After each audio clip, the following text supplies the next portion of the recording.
త్రినేత్రుడికి తన కళ్ళనే నివేదించిన గొప్ప భక్తుడు కన్నప్ప. ద్వేషంతో దూషించినా, భక్తితో ప్రార్థించినా అతనిలో ఉన్న నిశ్చలమైన భక్తికి పరమశివుడే ముగ్ధుడైపోయాడు. అందుకే అతను భక్త కన్నప్పగా మారిపోయాడు. అటువంటి కోవకు చెందిన మరో భక్తుడే అప్పన్న. విశాఖ జిల్లా భీమిలిలో శివ భక్తునిగా పేరొందిన శివయ్యపై శివరాత్రి సందర్భంగా స్పెషల్ స్టోరీని చూద్దాం.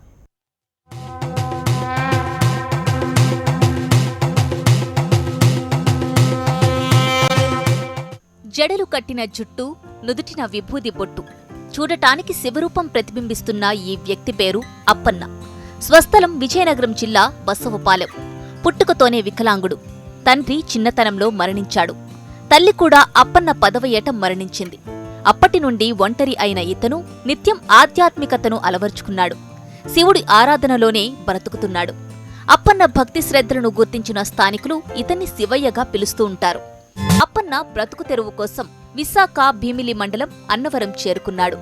తనకు తెలిసిన చిన్న చిన్న పనులు స్థానికులకు చేయడం, వారు పెట్టిన తిండిని తినటం అప్పన్నకు నిత్యకృత్యం. ఆ తరువాతి సమయం మొత్తం శివారాధనకే పరిమితం. అయితే భీమిలిలోని అన్నవరంలో శివాలయం చాలా దూరంలో ఉండటంతో తాను పూజించే శివుడికి ఆలయం నిర్మించాలని తలపెట్టాడు. స్థానికుల సహకారంతో శివుని గుడి కడుతున్నాడు. చుట్టుపక్కల గ్రామ ప్రజలందరూ కూడా శివయ్య అంటే ఒక రకమైన ప్రత్యేక గౌరవం.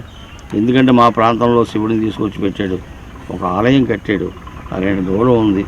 ఆ గౌరవం ఎల్లవేళలా ఉంటుంది.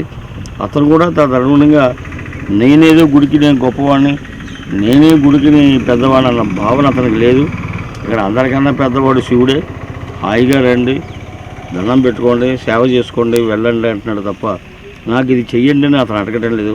ఎవరిని వచ్చి గుడికి చేస్తామంటే చేసుకోండి బాబు అంటున్నాడు తప్ప మరొకటి లేదు. 12 ద్వాదశ జ్యోతిర్లింగాలు మనకున్నాయి. ఆ ద్వాదశ జ్యోతిర్లింగాలను కూడా ఈ బసవపాలెంలోనే పెట్టినట్టయితే ఈ తూడెం మండలం అంతా కూడా ఓ బ్రహ్మాండ శివక్షేత్రం అవుతుంది. మరి ఆ శివుడు సంకల్పించుకుని ఈ శివయ్య ద్వారా ఈ కార్యక్రమం జరిపించాడు. ఇతను ఒక్కడే దీనికి, ఈ ఆలయానికి ఇంతవరకు తీసుకొచ్చాడంటే అతను కేవలం సంకల్పం తప్ప అతను ఏ కోరుకోలేదు. పక్కన రూమ్ కట్టండి. శివయ్య భక్తి శ్రద్ధలను గుర్తించిన స్థానికులు ఆలయ బాధ్యతలు అతనికే అప్పగించారు. అంతా కలిసి చందాలు వేసుకుని స్థలసేకరణ చేసి నిర్మాణం చేశారు. శివయ్య శివునికి అభిషేకం చేస్తాడు. నమక చమకాలు చదువుతాడు. 2 చేతులు లేకపోయినా తానే స్వయంగా ఆలయ పరిసరాలను శుభ్రం చేస్తాడు. నోటితో శివునికి అభిషేకం చేస్తాడు. కొబ్బరికాయలు కొడతాడు. నీటిలో శివజపం చేస్తూ ఆసనాలు వేస్తాడు. ఇలా తన జీవితం శివునికే అంకితమంటున్నాడు అప్పన్న. శివారాధన చేస్తూ సంవత్సరానికి 15 శివక్షేత్రాలు తిరిగేవాడిని. అలాగా మామూలు ఆలయాలు కూడా తిరిగేవాడిని. కానీ అవన్నీ కాకుండా 10 శివాలయాలు మాత్రమే, 15 శివాలయాలు మాత్రమే నెక్కలోకి తీసుకుంటేవాడిని.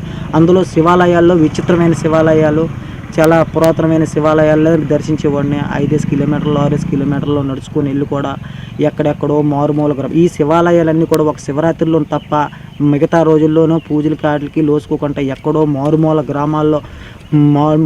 గ్రామాల్లో ఎక్కడెక్కడో కొండల్లోనూ కొనగిరిలోనూ ఉండే శివాలయాలు పుస్తకాల్లో నాటిల్లోనూ చూసి వెళ్తూ ఉంటాను. అయితే వచ్చి ఎలాగా ఉంటుండగా రోజుకి మా ఊరి దుర్గలమ్మ గుడిలోనూ కూడా కూర్చొని మామూలుగా శివ పూజ చేసుకుంటూ ఉండేవాడిని. సంవత్సరం అలాగే అక్కడే పీఠం పెట్టి నిత్యం శివనామ స్మరణలో ఉండే శివయ్యకు ఆ శివుడే జీవితాంతం తోడుగా నిలుస్తాడని స్థానికులు చెబుతున్నారు.